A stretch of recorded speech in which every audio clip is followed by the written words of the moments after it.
नमस्कार दोस्तों। तो सबसे पहले तो दोस्तों आप हमारे YouTube चैनल को सब्सक्राइब कर सकते हैं, शेयर भी कर सकते हैं। इस वीडियो में दोस्तों हम बात करेंगे सेकंड ग्रेड और थर्ड ग्रेड की। तो सबसे पहले आज की न्यूज़ आप देखिए।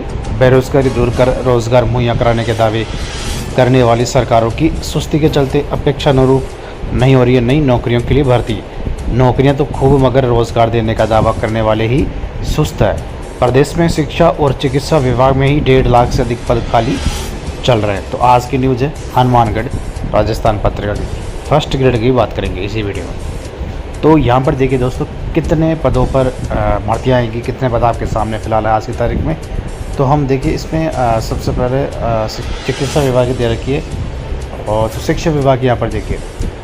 माध्यमिक शिक्षा विभाग के आंकड़ों के अनुसार प्रदेश में शिक्षकों और गैर शिक्षकों कुल 3,70,891 पद स्वीकृत। इनमें से 1.25 लाख पद खाली चल रहे हैं। इन खाली पदों में सेकंड ग्रेड और अध्यापक के ही 49,000 से अधिक पद खाली चल रहे हैं। तो यहाँ पर देखिए दोस्तों सेकंड ग्रेड और रीट यानी थर्ड ग्रेड दोनों को मिला के 49,000 जो पद है ना वो खाली चल रहा है शिक्षा विभाग। ठीक है। और जाहिर है कि जब शिक्षकों की इतनी बड़ी संख्या में खाली पद रहे होंगे तो शिक्षा की गुणवत्ता तो प्रभावित होगी। वही 22,500 से अधिक चतुर्थ श्रेणी कर्मचारी के पद भी खाली है। यानी 49,000 22,500 कितने हो गए, करीब 72,000 पद। और इधर देखिए तो 18,000 ये भी। गत 3 शिक्षा सत्र में कर्मरत किए गए 6,000 उच्च माध्यमिक विद्यालयों में व्याख्याताओं के पद स्वीकृत नहीं किए गए हैं। एक स्कूल में 3 पद होने चाहिए, जल्द ही ये पद भी स्वीकृत करने होंगे। इस हिसाब से व्याख्याताओं के 18,000 पद और स्वीकृत होंगे। इसके बाद प्रदेश में व्याख्याताओं के खाली पदों की संख्या 36,000 तक पहुंच जाएगी। अब यहाँ पर देखिए दोस्तों तीनों की हम बात करें। वैसे अगर देखें यहाँ पर जो 25,000 जो पद है ना वो तो सेकंड ग्रेड के हैं, 24,000 थर्ड ग्रेड के यानी रेट के इसके माध्यम से भरे जाएंगे। और जो ये पद चल रहे हैं ना 36,000 फर्स्ट ग्रेड के, ये कैसे होंगे ये मैं आपको इस वीडियो में बताऊँगा। सबसे पहले जो सेकंड ग्रेड है ना उसके 25,000 तो माध्यमिक शिक्षा के हैं और करीब 8,500 पद प्रारंभिक शिक्षा के हैं। तो करीब 34,000 पद आप मान के चलो सेकंड ग्रेड के हैं आज की तारीख में। क्लियर है। तो 34,000 पद सरकार कैसे भरेगी। इसमें से 34,000 पदों में से 9,000 पदों की DPC के लिए प्रस्ताव RPSC को भेज दिया गया है 9,000 पदों पर। तो 9,000 पद यहाँ से बढ़ जाएंगे। अपन यहाँ पर प्रारंभिक शिक्षा की बात नहीं करेंगे, प्रारंभिक शिक्षा के वैसे भरे जाते हैं माध्यमिक शिक्षा के माध्यम से। तो हम अपन 25,000 पद मान के चलते हैं। तो 25,000 में से 9,000 तो ये बढ़ जाएंगे, बाकी 16,000 सेकेंड ग्रेड के जो पद बचेंगे ना उनमें से क्या होगा, कुछ पदों को DPC और होगी आगे, लेकिन 10,000 के आसपास पद नई सेकंड ग्रेड की सीधी भर्ती के माध्यम से भरे जाएंगे। तो ये सेकंड ग्रेड का मामला हो गया। दूसरी तरफ थर्ड ग्रेड की बात करें तो 24,000 पद खाली थर्ड ग्रेड के। नई रेट की घोषणा हो चुकी है, आपको बताइए जनवरी में एग्ज़ाम होगा, विज्ञप्ति जल्द जारी होने की संभावना है माध्यमिक शिक्षा बोर्ड द्वारा। उसके बाद थर्ड ग्रेड शिक्षक भर्ती अगले साल करीब दिवाली के आसपास होने की संभावना लग रही है कर्मचारी चयन बोर्ड द्वारा। तो कितने पद भर हो सकते हैं देखिए, 24,000 प्लस 25,000 49,000 तो पद है ही शिक्षा विभाग में आपके सामने।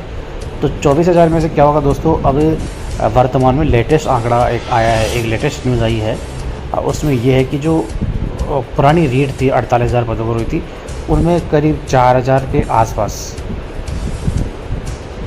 जो शिक्षक है वो चयनित हो चुके हैं, जॉइनिंग है स्कूलों में। उनका बाहर होने का खतरा रिवाइज परिणाम है।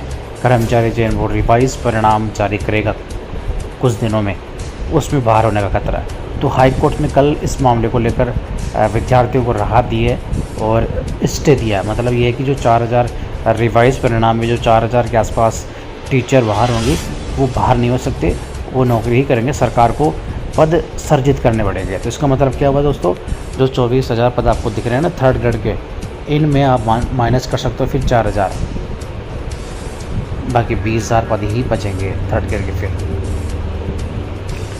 4,000 पद जो है ना सरकार को सर्जित करने पड़ेंगे। मतलब जो 48,000 पदों पर भर्ती हुई थी वो तो कंप्लीट हो ही जाएगी, प्लस 4,000 पद और सरकार ऐसे समझ सरकार पदों में बढ़ोतरी की है सरकार ने। इसका मतलब आप ऐसा समझ जाओ। तो 52,000 पदों पर आप मान सकते हो फिर रेट 2022 पुरानी हो गई। अब कितने पदों पर हुई थी? कुछ दिनों में आप कहोगे 52,000 पदों पर हुई थी। बिल्कुल 4,000 पद अब बढ़ेंगे, इसमें नए शिक्षक और लिए जाएंगे। तो ये मामला क्लियर हो गया। तो अब रेट कितने पदों पर आ सकते हैं? सेकेंड ईयर का मैंने आपको बता दिया। देखिए रेट का तो ये है कि पद 20,000 में से और कटौती होंगे, माइनस और होंगे। तो जो संभावना लग रही है कुछ 14,000 से लेकर 15,000 पद ही बचेंगे फिर थर्ड ग्रेड के। अब 14,000 15,000 पद पर थोड़ी रेट होगी। तो अब बड़ा सवाल ये है दोस्तों कि 19,372 पदों पर फिर एक डीपीसी होगी। लेकिन जो सूचना मिल रही है कि कोई 14,000 पदों पर ही फ़िलहाल अनुमति मिलने की संभावना लग रही है। इतने पदों पर डीपीसी होगी थर्ड ग्रेड की 14,000 पदों पर। क्लियर है? 14,000 पदों पर डीपीसी होने के बाद जो सेकंड ग्रेड के जो पद चल रहे हैं ना 16,000 प्लस 8,500। दूसरी तरफ दोस्तों एक और चीज़ हम प्रारंभिक शिक्षा के पद नहीं जोड़ेंगे। 16,000 तो माध्यमिक शिक्षक के तो है ही ना, प्लस एक और चीज़ है क्या, वो जो सेकंड ग्रेड से डीपीसी हो रहे हैं ना उसमें सेकंड ग्रेड का तो खाली हो रहे हैं ना, फर्स्ट ग्रेड के बढ़ रहे हैं। तो 9,000 वो भी जुड़ जाएंगे इसमें। मैंने माइनस किया था तो मिस्टेक आप मान सकते हो। 34,000 पद होंगे फर्स्ट ग्रेड के खाली होंगे, सेकंड ग्रेड के नहीं होंगे। हाँ तो सेकंड ग्रेड के 25,000 पद है। जो 9,000 पदों का प्रस्ताव मतलब सेकंड ग्रेड के शिक्षक फर्स्ट ग्रेड बनेंगे। तो सेकंड ग्रेड के 9,000 फर्स्ट ग्रेड बनेंगे, तो इसका मतलब फर्स्ट ग्रेड के 9,000 भरेंगे और सेकंड ग्रेड के खाली होंगे। तो प्लस हो जाएंगे, वो घटेंगे नहीं, 9,000 34,000 हो जाएंगे। तो अब इन 34,000 पदों में से जो थर्ड ग्रेड के 14,000 पदों पर पहले 70 की डीपीसी होगी, उसके बाद इतने पदों पर आप मान के चलो 16,000 मान के चलो, 16,000 पदों पर एक और डीपीसी होगी। इनमें से ये सारे पद लगभग आप मान के चलो भर जाएंगे सेकंड ग्रेड के। वो तब भरेंगे दोस्तों इतने पद। आप सोचोगे फिर पद न बचेंगे नहीं, वो इसलिए न बचेंगे क्योंकि पहले 14,000 की होगी। हाँ पहले 14,000 की होगी तो सेकंड ग्रेड के पद कितने हो जाएंगे? फिर 20,000 पद खाली बच जाएंगे। और थर्ड ग्रेड के 14,000 करीब 29,000 पद थर्ड ग्रेड के खाली हो जाएंगे। अब यहाँ से नई भर्तियों का रास्ता खुलेगा, नए रेट का रास्ता यहाँ से खुलता है, सेकंड ग्रेड का रास्ता यहाँ से खुलता है। बाद में और छात्रों की डीपीसी होगी, सेकंड ग्रेड की भी होगी और थर्ड ग्रेड की भी होगी। तो उसमें फिर वही चीज़ हो जाएगी। थर्ड ग्रेड के 16,000 अगर इसमें होते हैं तो सेकंड ग्रेड के भी होंगे फर्स्ट ग्रेड में, सेकंड ग्रेड के जो है ना वो फर्स्ट ग्रेड में और होंगे। तो इनके पद लगभग फिर 30 हो जाएंगे। 30 में से आप 16 काट दोगे तो फिर भी सेकंड ग्रेड के 14,000 पद बचेंगे। तो 14,000 पदों में से 10,000 आप मान के चलो भर्ती हो जाएगी सेकंड ग्रेड की। तो ये सारी चीज़ें हैं। फर्स्ट ग्रेड का मामला वही है, अगर फर्स्ट ग्रेड के पद सर्जिस हो जाते हैं अलग से 18,000, फिर तो पदों की कमी है ही नहीं, काफ़ी सारा पद हो जाएंगे। तो ये आज की लेटेस्ट दोस्तों न्यूज़ ये है कि आज की तारीख में 49,000 इस न्यूज़ के माध्यम से पत्रकार की न्यूज़ में 49,000 शिक्षकों के पद खाली है रेट के लिए थर्ड ग्रेड के और सेकंड ग्रेड के। अब देखते हैं सरकार कितने पदों पर विज्ञप्ति निकालती है।